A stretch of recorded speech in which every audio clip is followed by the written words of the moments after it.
Hi, everyone. My name is Destiny, and I'm excited to be presenting to you today on building an accessible startup idea for your team who's participating in the natIgnite hackathon around accessibility. That's very exciting. And just for some info on myself before we get into it, so I'm from an HR and recruitment background, over 5 years of doing that, and had a few that included where I a couple places where I worked. I was involved in DEI initiatives and committees. I also have been involved in DEI in a volunteer capacity for when I was part of organizing a case competition in Edmonton. And more recently, I've shifted into being a work and creative learning specialist at McEwen University, where I'm part of facilitating projects where students for classes or for credit can help an external organization in the process and gain experience that they can put on their resume before they graduate. And more recently as well, I've been working on various product and UX volunteer and project initiatives. And so that's all the lenses where I'm coming from today to talk about building a startup idea that has an accessibility that's focused on folks with disabilities, or otherwise just in general thinking about folks from different backgrounds.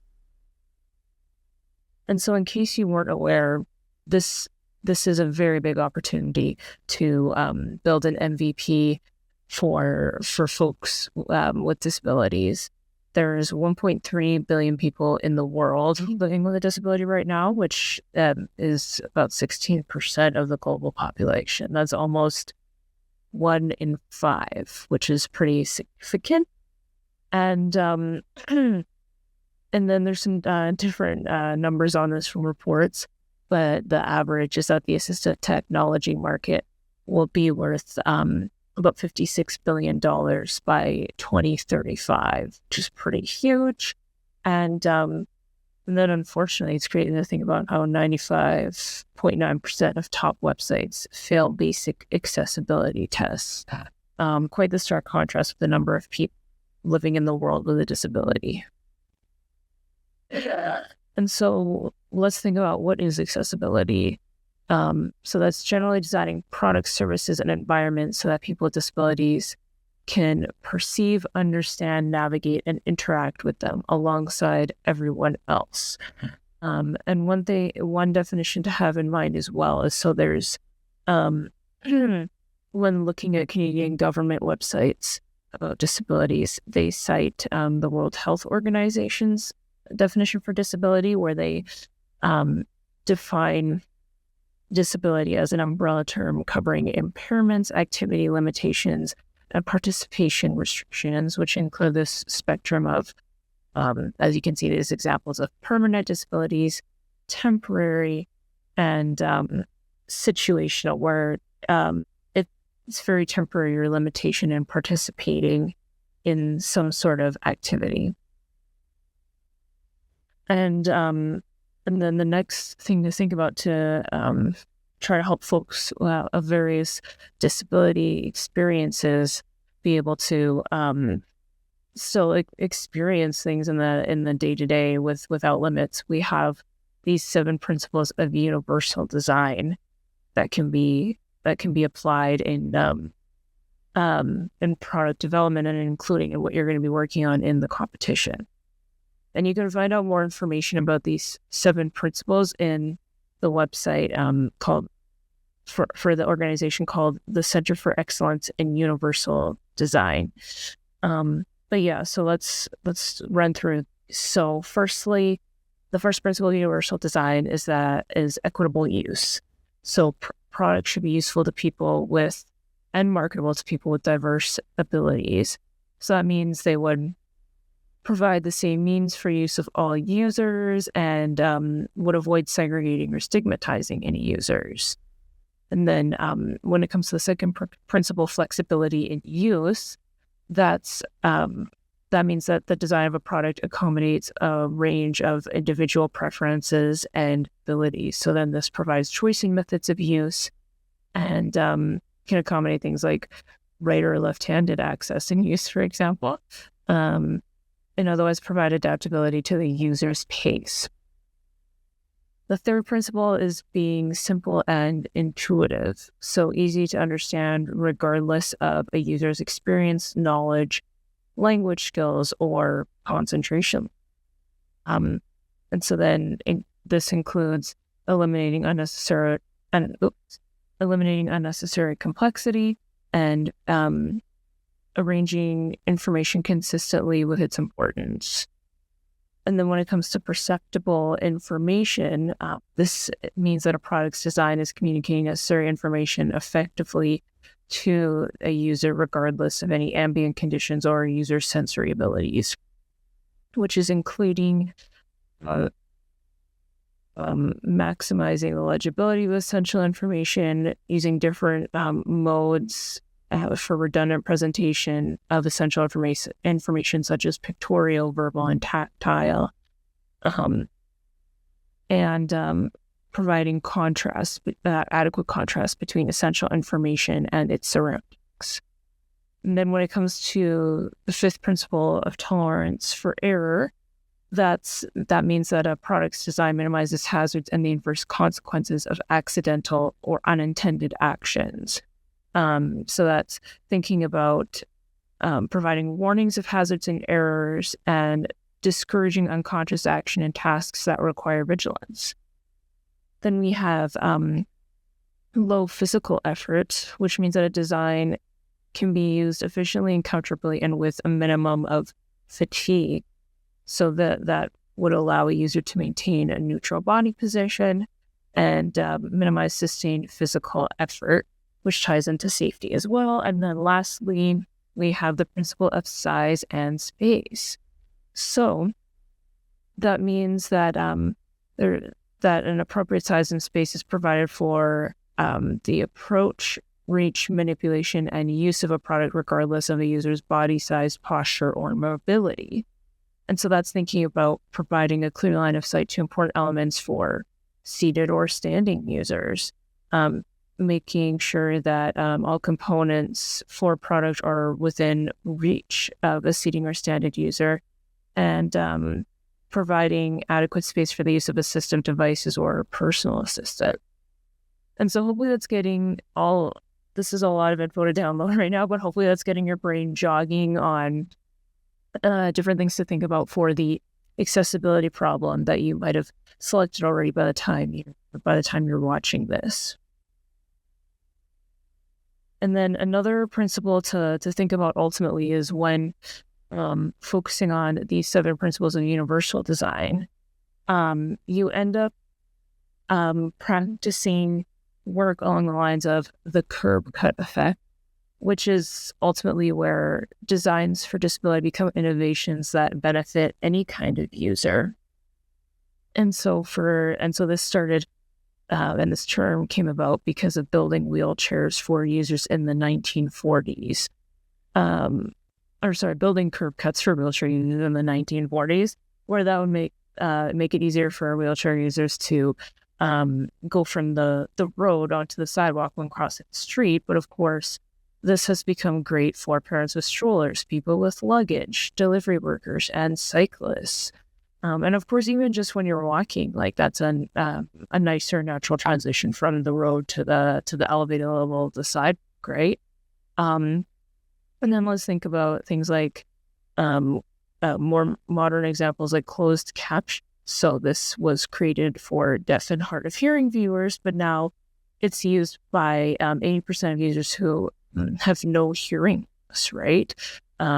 For when you're in a situation where you can't quite listen to or watch a video with audio, having subtitles there's a great way to watch something in those situations. And then with how audio is edited nowadays, there are times when you're watching something and hearing people talk is quieter than action noises, which suddenly get loud. And so having subtitles on over, it's becoming more of a common thing now where when you're watching a movie or a show, you have subtitles on at a lower volume so that the action noises aren't as loud, and then you can still hear what people are saying. So this is something that so many people have used now, regardless of ability level. And then, of course, there are voice assistants who can help folks with motor disabilities. But of course, so many people use Siri, Alexa, and Google Assistant for hands-free convenience. And then lastly, there's another common example is automatic doors, which are mandated by accessibility laws for wheelchair users. But now this is a universal convenience for anyone carrying groceries, pushing a cart, or navigating on crutches. Like, we all like, automatic doors and not having to push a door. And so ultimately, as much as I wanted to share this concept because as much as it might feel overwhelming to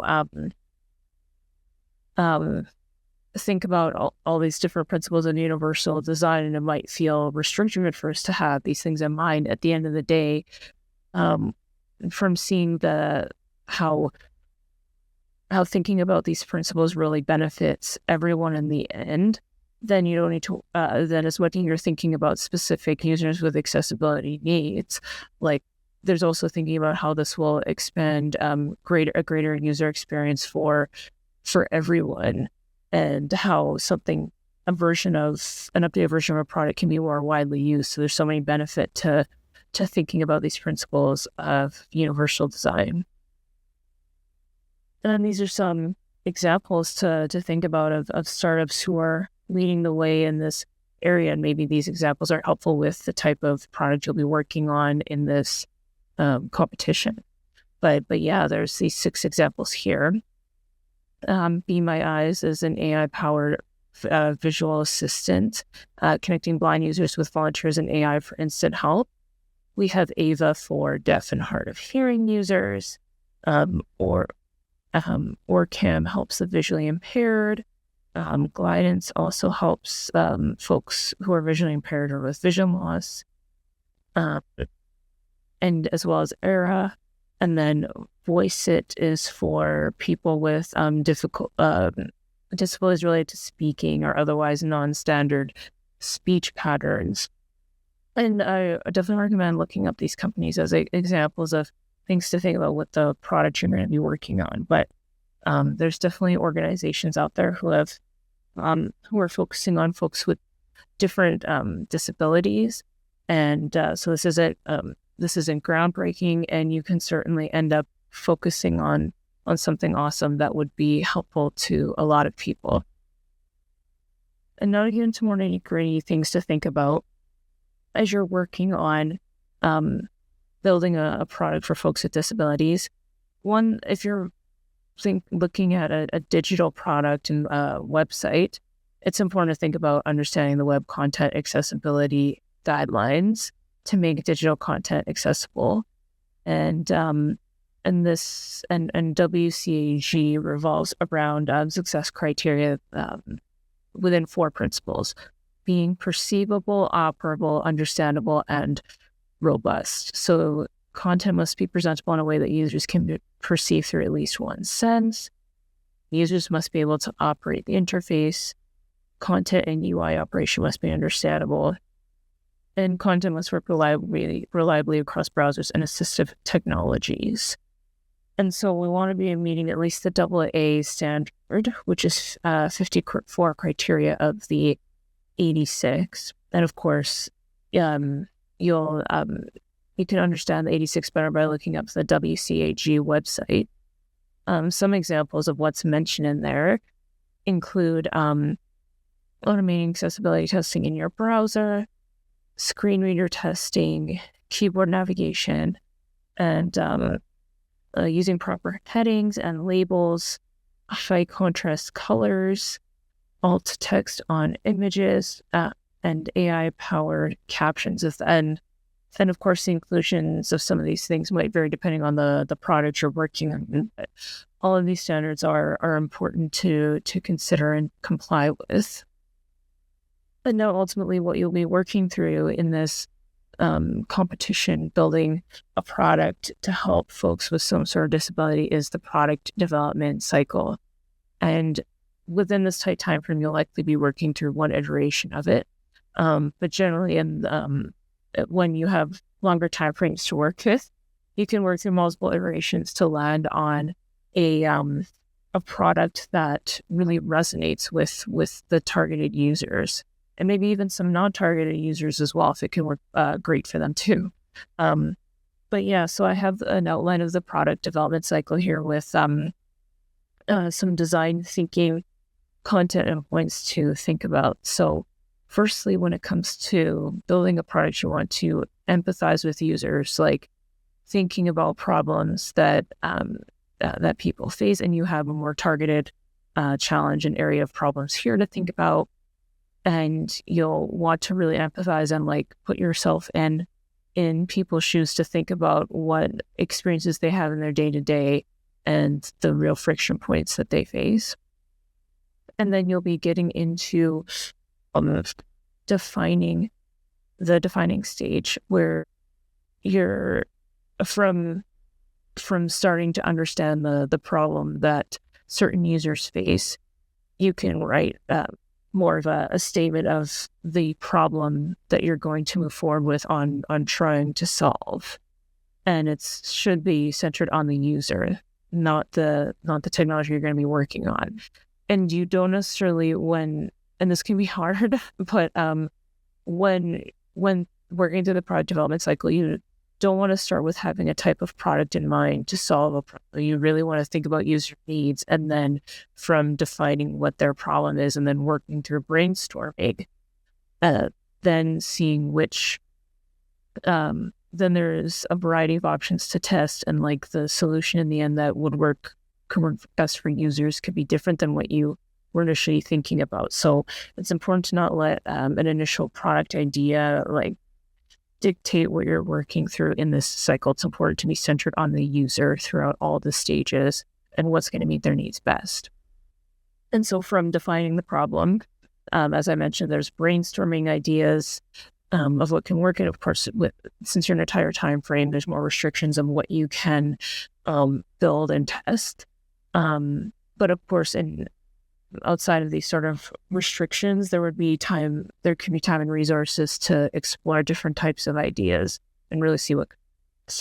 But in this case, when it comes to prototyping, after you've thought about different ideas and have landed on what's quick to prototype, then you'll be building that. And then it's important within this time frame to test with real users from a variety of backgrounds and abilities. And if there's time to maybe even tweak quickly something that you built, and then retest a better version with users and get their feedback, that's awesome as well.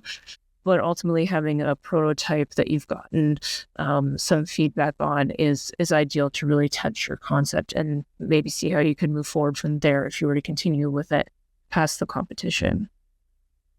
And when it comes to pitching to win, what judges are going to be looking for, it's important to have in mind to lead with the problem and thinking about a real user and putting together a user persona to center your product around and your presentation around, like thinking about like presenting this user persona so that people can see from the beginning, here's the person that you're helping and that you have in mind as you're working through the next stages of product development that you're presenting about.